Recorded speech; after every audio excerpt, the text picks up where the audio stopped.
जय श्री राम साथियों। Supreme court ने हाल ही में अपने ऑर्डर में कहा है कि state bank of India electoral bond से संबंधित जितनी भी जानकारी है वो किसी भी कीमत पे इलेक्शन कमीशन ऑफ इंडिया को उपलब्ध कराए और 15 मार्च तक इलेक्शन कमीशन ऑफ इंडिया अपने वेबसाइट पे इस जानकारी को साझा कर दे, उसे जारी कर दे। अब ये जो सारा मसला है ये इसलिए खड़ा हुआ क्योंकि सुप्रीम कोर्ट के सामने एक मुद्दा आया कि भारत सरकार ने जो इलेक्टोरल बॉन्ड्स का जो योजना लागू की थी, जिसमें कोई भी व्यक्ति इलेक्टोरल बॉन्ड्स को खरीद सकता है एसबीआई से जाके, और जो भी व्यक्ति उस इलेक्टोरल बॉन्ड को ले रहा है, यानी कि जिस भी पॉलिटिकल पार्टी को डोनेट कर रहा है इलेक्टोरल बॉन्ड, उसके नाम को गोपनीय रखा जाएगा, किसी के सामने सार्वजनिक नहीं किया जाएगा। ऐसा पता चला कि होते होते भारतीय जनता पार्टी के फेवर में 6-6.5 हज़ार करोड़ के इलेक्टोरल बॉन्ड्स खरीद लिए गए। कांग्रेस और तृणमूल कांग्रेस और अन्य जो पॉलिटिकल पार्टीज थे उनके इलेक्टोरल बॉन्ड्स इनके मुकाबले काफ़ी कम थे। हालांकि बीजेपी के मेन अपोजिशन पार्टीज़ को अगर आप सबको कंबाइन करके देखेंगे, यानी कि इंडिया अलायंस अगर आप बना दें, तो वो लगभग 3.5-4 हज़ार करोड़ के इलेक्टोरल बॉन्ड्स हैं। इसमें वो भी कोई बहुत पीछे नहीं है। लेकिन अगर हम इंडिया अलायंस की बात करें तो भारतीय जनता पार्टी के मुकाबले अब सारी बात ये आती है कि क्या सुप्रीम कोर्ट ने ये जो सख्ती दिखाई है क्या वो सही है? स्टेट बैंक ऑफ इंडिया आखिर क्यों नहीं इलेक्टोरल बॉन्ड्स के मामले में इन नामों को डिस्क्लोज कर रहा था कि किस व्यक्ति ने कौन सा इलेक्टोरल बॉन्ड किस पॉलिटिकल पार्टी के लिए खरीदा है, किस आदमी ने कितने इलेक्टोरल बॉन्ड्स खरीदे या किस समूह ने कितने इलेक्टोरल बॉन्ड्स खरीदे? एसबीआई इसका खुलासा क्यों नहीं कर रहा था? इन सारी बातों के लिए मेरा मन ये कहता है कि एक एक चीज़ की जानकारी एसबीआई को उपलब्ध करानी चाहिए। इसमें कोई बुराई नहीं है, ये पारदर्शिता रहनी ही चाहिए।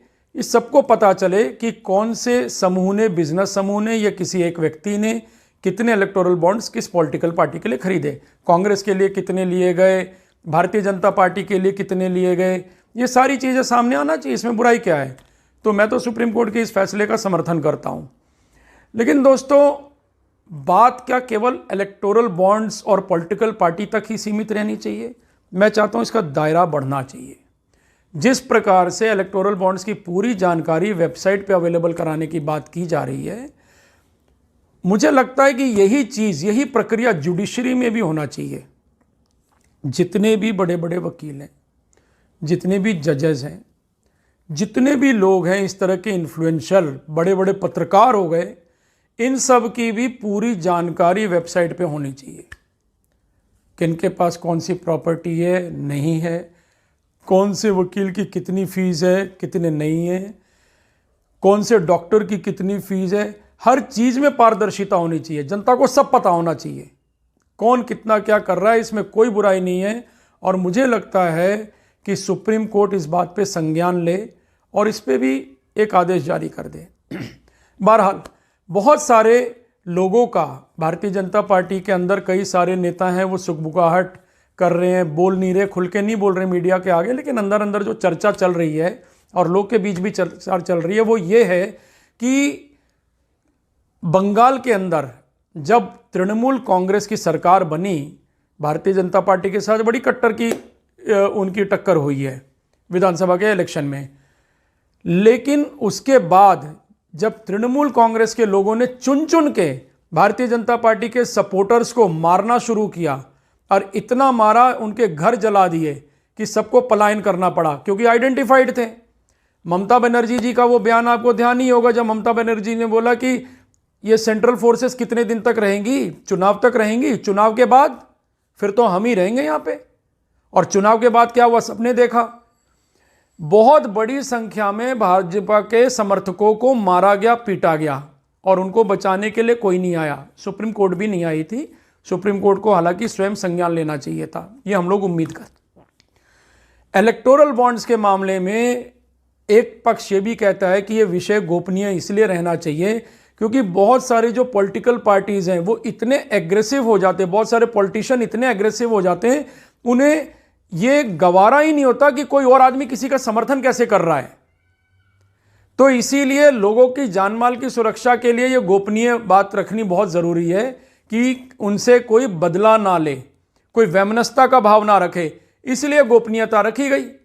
अब किसी की जान माल की रक्षा के लिए अगर गोपनीयता रखनी पड़े तब तो कोई बुराई नहीं है, लेकिन हाँ, जैसे एलिगेशन लग रहे हैं कि भाई भ्रष्टाचार की वजह से, भ्रष्टाचारियों को बचाने के लिए, या वो लोग जो सरकार की नीति को अपने अनुसार प्रभावित करते हैं, पॉलिटिकल पार्टीज को चंदा देके, ऐसे लोगों की जानकारी साझा की जानी चाहिए। और इलेक्टोरल बॉन्ड्स में तो बहुत बड़ा भ्रष्टाचार हो गया। तो अगर भ्रष्टाचार के आरोप लग चुके हैं तब तो इसकी पूरी जांच भी की जानी चाहिए, इसमें कोई बुराई नहीं है। ये पता चल जाएगा किस समूह ने कितने पैसे डोनेट किए भारतीय जनता पार्टी को, और क्या उस समूह को इस डोनेशन के बाद कोई सरकारी लाभ मिला या नहीं मिला, वो सब सामने आ जाएगा, सुप्रीम कोर्ट के सामने आ जाएगा।